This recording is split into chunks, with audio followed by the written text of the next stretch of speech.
As they said in the film, Back to the Future, where we're going, we don't need roads. Oh, Brad, what have you done now?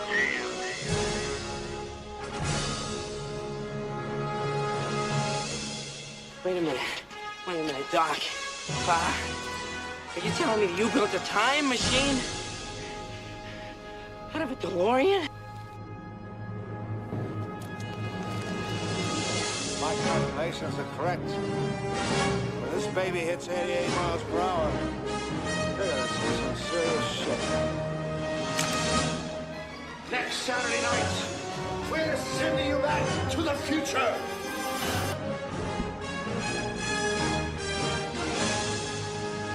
Hello and welcome to Back to the Future, the podcast, the only podcast looking back in time at the greatest film trilogy of all time, Back to the Future. My name is Brad Gilmore, and I will be your friend in time throughout this journey through the space-time continuum. This is an unofficial kickoff, I guess, to Back to the Future, the podcast, Season 5. I think there's been a lot of good pre-production going on, a lot of good planning. I have several key guests and interviews and ideas lined up for the show, so we're still on target to hit our October goal. I know I think I mentioned in the time capsule that I was debating on if I should do September or October, and I think late October is going to be our launch date. It's going to kick off officially with the Back to the Future Rundown Schmodown. And what this is going to be, if you didn't listen to the last time capsule, what this is going to be is a trivia contest between myself and a man named Frank Janish, and we're going to be battling to see who knows Back to the Future better.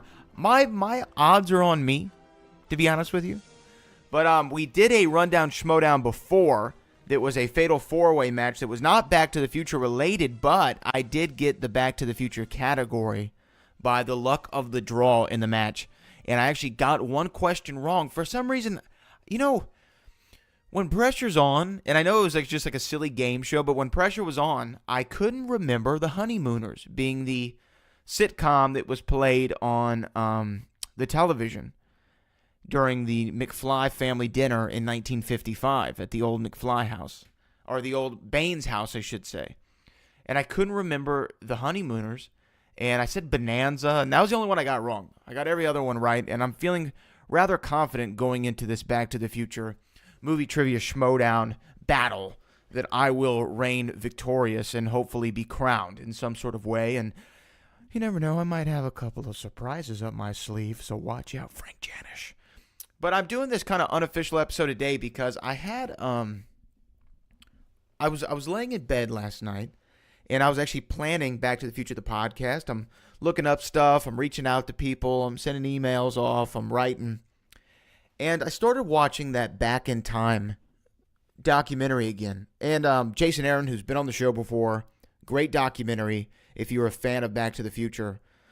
And even if you're not, it lets you in on it. But so I was watching this thing, and I can't remember the man's name, but he was, I guess, the creator of Rick and Morty. You know, the adult animated series that kind of is loosely based on the relationship between Doc and Marty, and there's a very Doc-like character. Anyway, so I was listening to him, and he was talking about Back to the Future and how the protagonist in the movie, which is Marty McFly, how he most protagonists, they learn something, right? They change, or they have an unfulfilled wish that they need to accomplish, a goal they need to accomplish by the end of the journey. And I think in the subsequent films, most people would point as Marty's character arc would be learning not to get upset when somebody called him chicken and lose his mind. And so I've heard this sentiment a lot in Back to the Future regarding the first one and regarding Marty not changing at all, not having an arc. And as I began to think about it, I don't think that's true. I think Marty McFly does have an arc. I think he has an absolute arc. And this is what his arc is. So if you notice early in the movie, You know, he is a cool guy. He seems like a fly guy. He's got a hot girlfriend, the whole 9 yards. But after school, after the, before the clock tower, Save the Clock Tower lady comes up to him, Marty and Jennifer are talking, and she says, Marty, you got to send this tape into the record company. You know, it's really good. And Marty says, oh, I just don't know. What if they tell me I'm no good? I don't know if I can take that kind of rejection. And he says, oh, man, I'm starting to sound like my old man, which we know George McFly later on in the movie, uses that same exact dialogue. I don't know if I can take that kind of rejection, blah, blah, blah, blah, blah. So I was like thinking about that piece of dialogue, and I'm like, well, hold on now. This is something that Marty has to get over, his fear of rejection. And I'm wondering, so I start thinking about the whole film, and does Marty ever get over his fear of rejection? Because really his main goal in the film was to make sure that he was born, right? But early on in the film, again, he got rejected by Huey Lewis and said, I'm afraid you're too darn loud. The Pinheads got rejected. So I'm thinking, okay, so the Pinheads get rejected. He's got this fear of rejection, especially when it comes to his music. But throughout 1955, he's trying to prove to his father, or trying to coach his father, and get him to ask Lorraine out, get over that fear of rejection in order for him to be born. Now, here's where I think, here's my kind of two-pronged theory here. And it's a loose theory at that, but I was just thinking about it last night, which made me do this. So what does Marty do eventually to get his parents to kiss for the very first time? What does he do? He gets on stage in front of a crowd and he plays music, right? He picks up the slack from Marvin Berry and plays Earth Angel. And during Earth Angel, his parents get together. Now, Marty learns in this very moment that he will, in fact, be born, but he also saw his dad stand up for himself. Not only did he knock Biff out, but more what Marty saw while on stage, he saw the red-headed assailant come up and, cut in on the dance and shove George to the side, and then George come right back over to him and shove him on his ass. Marty saw that while he was on stage. And right after that moment, Marty Boone pops up and he starts playing again. Now, after he was sure that his parents were going to, get married and eventually have him because his hand is no longer disappearing, and he sees all of his relatives or his brother and his sister pop back up in the photo, after he knows this occurs, what happens next? He gets over his fear of rejection.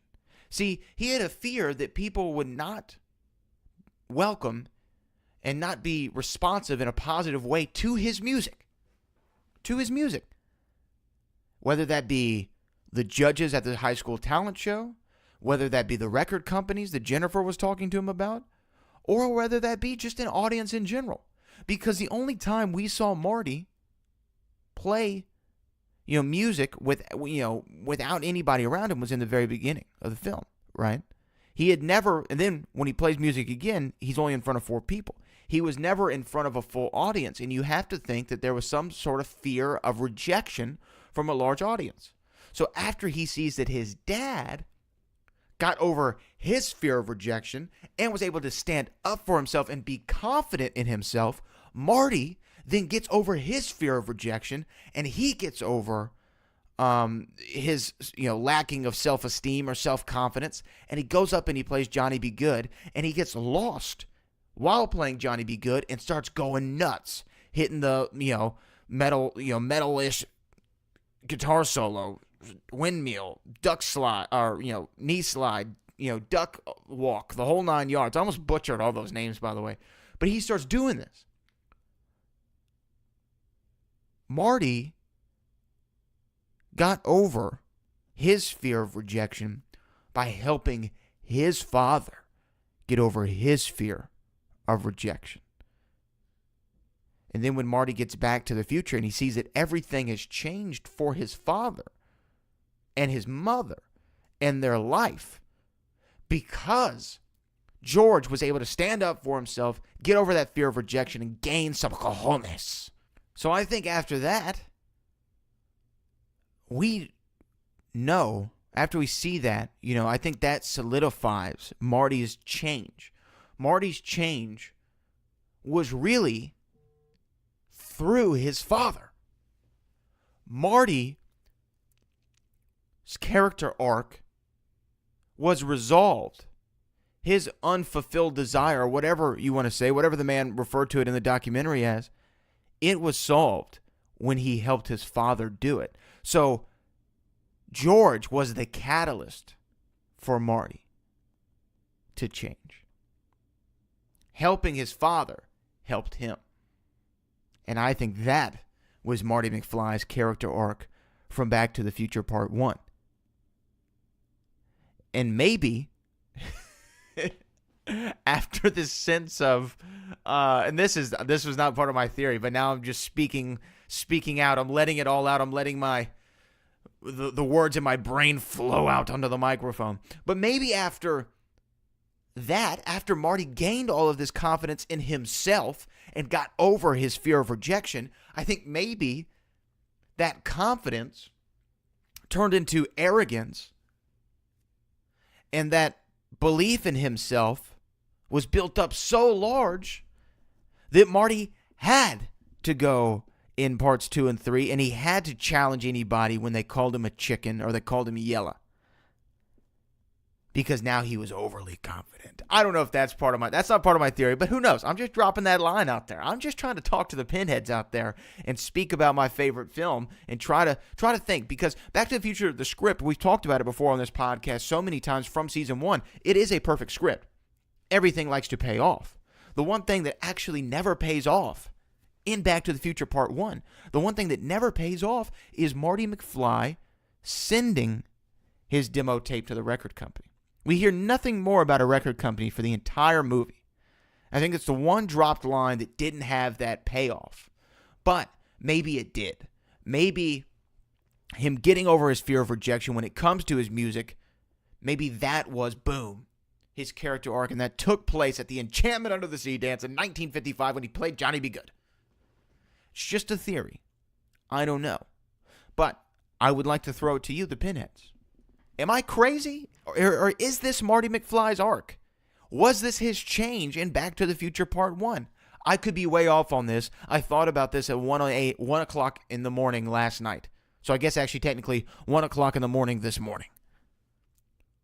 And I wanted to do an emergency podcast. Tweet me at Brad Gilmore. Go to Twitter, or you can get me on Instagram at Brad Gilmore, or on Facebook at Brad Gilmore. Shoot me a tweet, a DM, a message, or whatever. Tell me what your thought is. Am I wrong or am I right? Who knows? I guess we'll never know. But I do want to say that everything is looking great for Back to the Future Season 5. It's going to come right around the corner. It'll be here before you know it. So until then, I'm Brad Gilmore, and I will see you in the future.